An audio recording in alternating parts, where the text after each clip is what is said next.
Jean-Paul Sartre, philosophe existentialiste du XXe siècle, a formulé la maxime « l'existence précède l'essence » pour exprimer une idée fondamentale de sa pensée.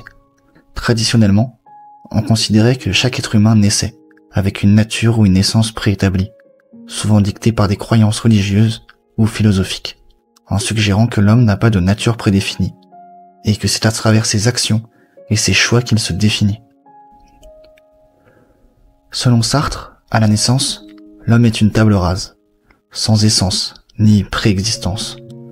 Il existe d'abord, puis, à travers ses décisions et ses actes, il forge son identité. Cette conception place une responsabilité immense sur les épaules de l'individu, car il est le seul artisan de son être. Il n'a pas de modèle universel ou de guide moral imposé de l'extérieur. Chaque personne doit naviguer dans le monde et déterminer par elle-même ce qu'elle veut devenir. Cette idée a des implications profondes sur la liberté individuelle. En l'absence d'une essence prédéfinie, l'homme est condamné à être libre, selon Sartre. Il n'a d'autre choix que de faire face à ses décisions et de contribuer à la construction de son identité. Cette liberté peut être source d'angoisse, car elle implique l'absence de repères fixes et la nécessité de créer ses propres valeurs. De plus, cette perspective met en lumière la notion de responsabilité. En l'absence d'une nature humaine universelle, les actions de chaque individu ne définissent pas seulement lui-même, mais également de modèles pour l'humanité entière. Ainsi, chaque choix personnel a des répercussions au-delà de l'individu, influençant la perception de ce que signifie être humain.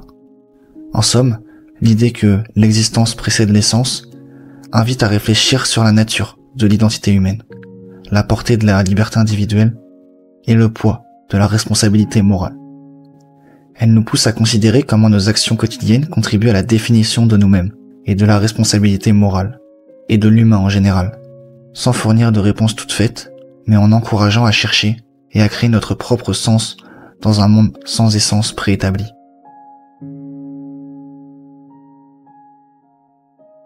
L'allégorie de la caverne, exposée par Platon dans son ouvrage La République, offre une réflexion profonde sur la nature de la réalité, de la connaissance et de l'illusion. Imaginons des individus enchaînés depuis leur naissance à l'intérieur d'une caverne sombre, contraints de regarder fixement un mur. Derrière eux, un feu ardent projette des ombres d'objets et de personnes qui passent devant l'entrée de la caverne.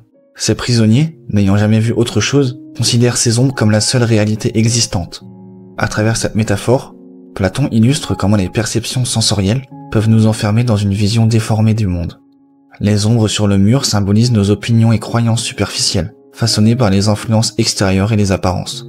Ces perceptions limitées nous empêchent d'accéder à une compréhension plus profonde et authentique de la réalité.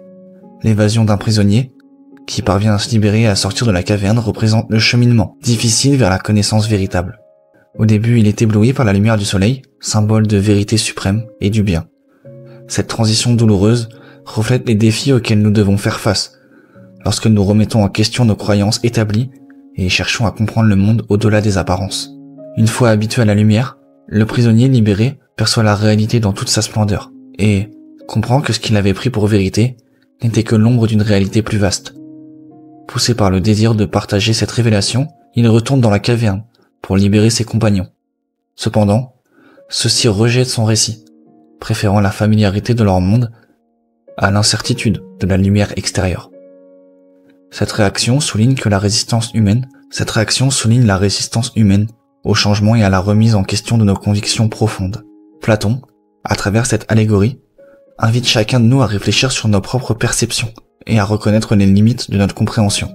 Sommes-nous comme les prisonniers, enfermés dans nos illusions et acceptant passivement ce qui nous est présenté comme tel, ou avons-nous le courage et la curiosité de chercher au-delà des ombres, d'explorer les vérités cachées et de remettre en question nos certitudes? Cette réflexion nous pousse à envisager la possibilité que notre réalité perçue ne soit qu'une fraction de la vérité, nous encourageant à entreprendre un voyage intérieur vers la connaissance et l'éveil.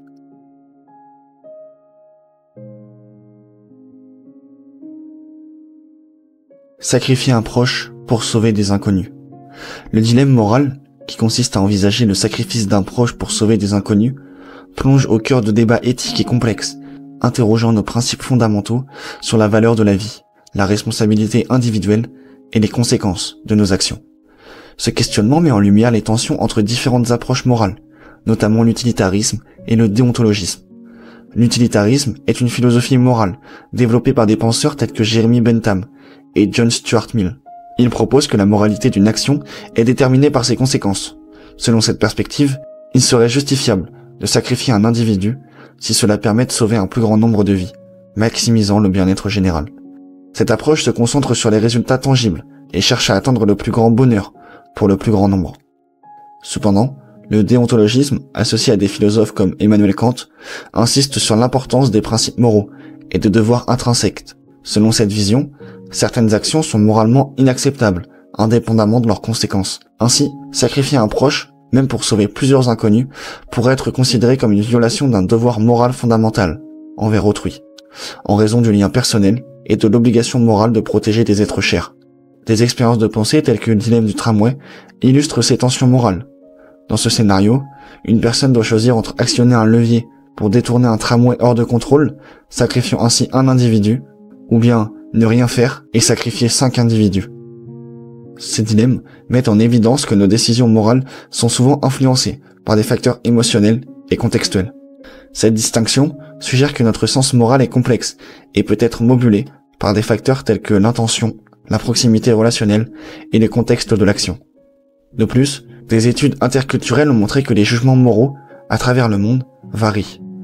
Une recherche impliquant plus de 27 000 participants dans 45 pays a relevé des différences significatives dans la manière dont les gens perçoivent ces dilemmes, influencés par des facteurs culturels, sociaux et individuels. Ces variations indiquent que la moralité n'est pas universelle et que nos valeurs sont façonnées par nos contextes culturels et personnels. Le dilemme de sacrifier un proche pour sauver des inconnus sert de point d'ancrage pour explorer les profondeurs de notre éthique personnelle et collective.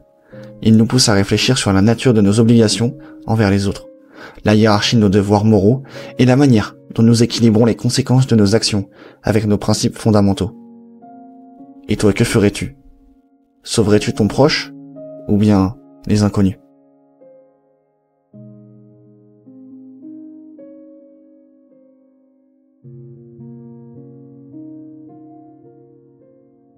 L'histoire est-elle un éternel recommencement?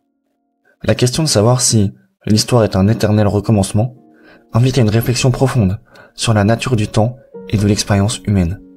Cette interrogation a traversé les siècles et a été abordée par divers penseurs, chacun apportant sa perspective unique. Par exemple, l'historien grec Thucydide, dans son œuvre Histoire de la guerre de Péloponnèse, suggérait que les passions humaines fondamentales, telles que l'avidité, la jalousie et le désir de pouvoir, demeurent constantes à travers les âges. Selon lui, ces constantes conduisent à des répétitions d'événements historiques, donnant l'impression d'un cycle sans fin. De même, le philosophe allemand Friedrich Nietzsche a introduit le concept de l'éternel retour. Cette idée propose que l'univers et tous les événements qui s'y produisent se répètent de la même manière, à intervalles réguliers. Nietzsche utilisait ce concept pour interroger la valeur de nos actions. Si nous devions revivre nos vies exactement de la même manière, cela modifierait-il notre perception de l'existence et de nos choix? L'historien des religions Mircea Eliade a également exploré cette notion dans son ouvrage Le mythe de l'éternel retour. Il observait que, dans les sociétés archaïques, il existait une volonté de refuser le temps linéaire et de revenir à un mythe originel. Cette perspective reflétait une quête de sens et de valeur dans un monde perçu comme chaotique, suggérant que l'homme cherche à échapper à la terreur de l'histoire, en renouant avec des archétypes et des modèles ancestraux. Cependant, tous les penseurs ne partagent pas cette vision cyclique de l'histoire. Certains, comme le philosophe allemand Friedrich Hegel, ont proposé une conception linéaire du temps, où l'histoire progresse vers un but ultime, reflétant l'évolution de la liberté et de la raison humaine. Selon cette perspective, chaque événement historique contribue à un développement continu et irréversible, mais non à une amélioration constante de l'être humain. Cette dichotomie entre vision cyclique et linéaire de l'histoire soulève des questions essentielles sur notre compréhension du temps et notre place dans celui-ci. Si l'histoire est cyclique, cela implique que les erreurs du passé pourraient se répéter indéfiniment, suggérant une forme de fatalisme. En revanche, une vision linéaire offre l'espoir d'un progrès et d'une amélioration continue, mais peut également conduire à une perception de l'histoire comme une série d'événements déconnectés, sans lien significatif entre eux. En fin de compte, La question de savoir si l'histoire est un éternel recommencement nous pousse à réfléchir sur la nature du temps, le rôle de l'humanité dans le façonnement de son destin et la possibilité d'apprendre du passé pour influencer l'avenir. Elle nous invite à considérer si nos actions ont un sens profond et durable ou si nous sommes condamnés à répéter inlassablement les mêmes schémas. Cette réflexion est essentielle pour comprendre comment nous nous situons par rapport au temps et comment nous pouvons, en tant qu'individus et société, naviguer dans le flot continu de l'histoire. Et toi, penses-tu que l'histoire est un perpétuel recommencement ?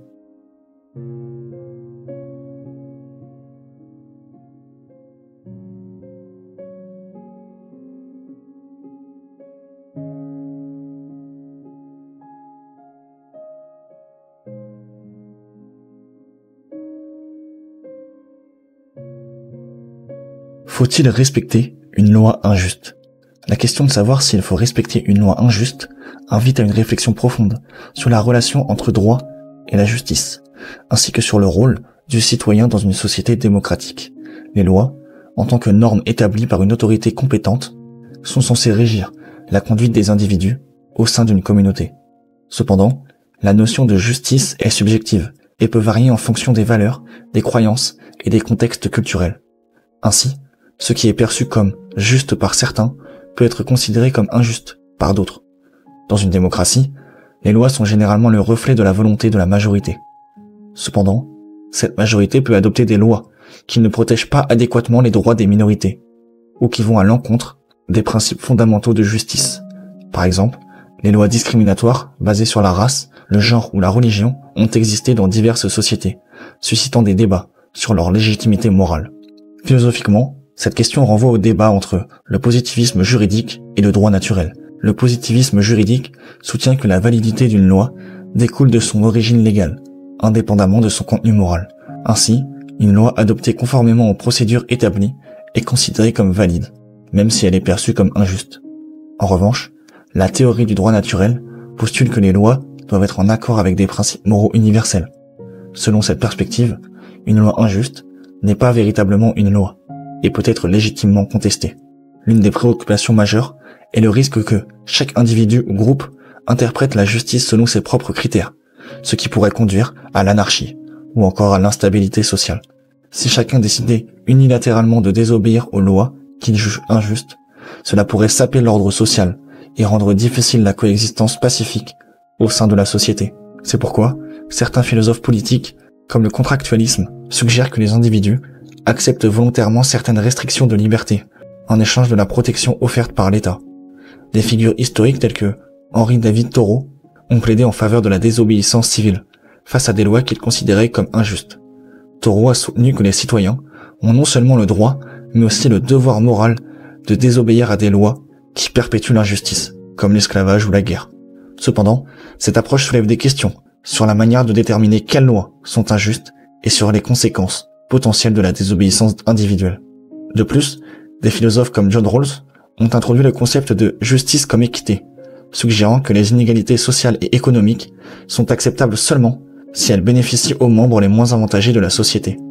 Selon cette perspective, une loi qui aggrave les inégalités ou qui ne tient pas compte des besoins des plus vulnérables pourrait être considérée comme injuste.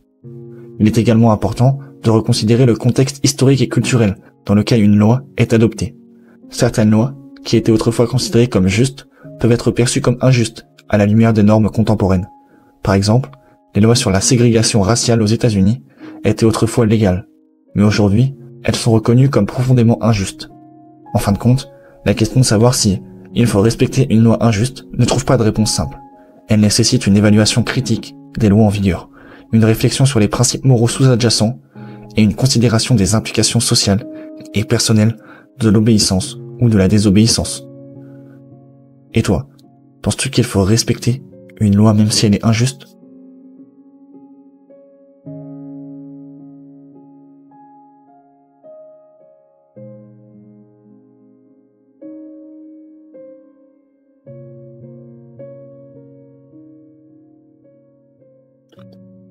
La connaissance est-elle possible sans expérience ?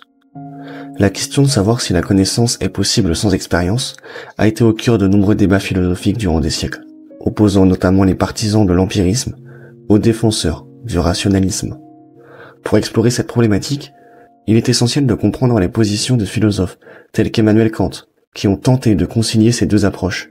Les empiristes, tels que John Locke et David Hume, soutiennent que toute connaissance provient de l'expérience sensorielle. Selon cette perspective, l'esprit humain, à la naissance, est une table rase, une feuille blanche, sur laquelle l'expérience vient inscrire les connaissances. Les sensations et les perceptions sont ainsi les seuls matériaux à partir duquel nous construisons notre compréhension du monde. Sans ces données sensorielles, l'esprit n'aurait rien à traiter, et la connaissance serait impensable. À l'opposé, les rationalismes, comme René Descartes et Gottfried Wilhelm, affirment que la connaissance peut exister indépendamment de l'expérience. Ils postulent que l'esprit humain possède des idées innées, et que la raison est capable de découvrir des vérités universelles sans recourir au sens. Par exemple, les principes mathématiques et logiques seraient accessibles à l'esprit par la seule activité de la pensée, sans nécessité d'expérience sensorielle préalable. Immanuel Kant, philosophe du XVIIIe siècle, a proposé une synthèse innovante entre ces deux positions. Dans la critique de la raison pure, Kant suggère que la connaissance résulte de l'interaction entre les données fournies par les sens et la structure, a priori de la raison. Selon lui, l'esprit humain n'est pas une simple table basse, ni un réservoir d'idées innées, mais une entité active qui organise et interprète les informations sensorielles à travers des catégories mentales préexistantes. Kant distingue entre les jugements analytiques et les jugements synthétiques. Les premiers sont des oppositions dont la vérité est contenue dans le concept même. Par exemple, un célibataire est un homme non marié, tandis que les seconds ajoutent quelque chose au concept et nécessitent une expérience pour être vérifié. Par exemple, le ciel est bleu. Il introduit également la notion de jugement synthétique, qui sont des connaissances universelles et nécessaires, comme les principes mathématiques, que l'esprit applique aux données sensorielles pour les organiser. Cette discussion met en lumière la complexité de la nature et de la connaissance. Si l'expérience est essentielle pour fournir les matériaux bruts de la connaissance, la raison semble jouer un rôle tout aussi crucial en organisant et interprétant ces données. Peut-on concevoir une forme de connaissance qui échappe à cette interaction ? La connaissance purement abstraite est-elle possible sans aucune référence à l'expérience vécue ? Ou, au contraire, est-elle inévitablement ancrée dans l'expérience sensorielle et le contexte individuel ?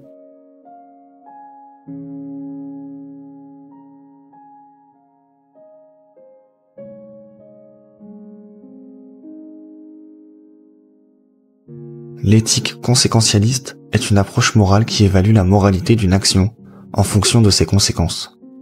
Selon cette perspective, une action est considérée comme moralement juste si elle produit des résultats bénéfiques, tandis qu'une action reproduisant des conséquences nuisibles est jugée moralement mauvaise.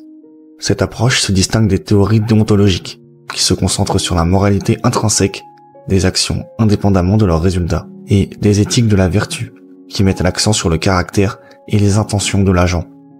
Le conséquentialisme trouve ses racines dans l'utilitarisme, une théorie morale développée par les philosophes tels que Jeremy Bentham et John Stuart Mill. L'utilitarisme postule que la moralité d'une action est déterminée par sa capacité à maximiser le bonheur ou le bien-être général.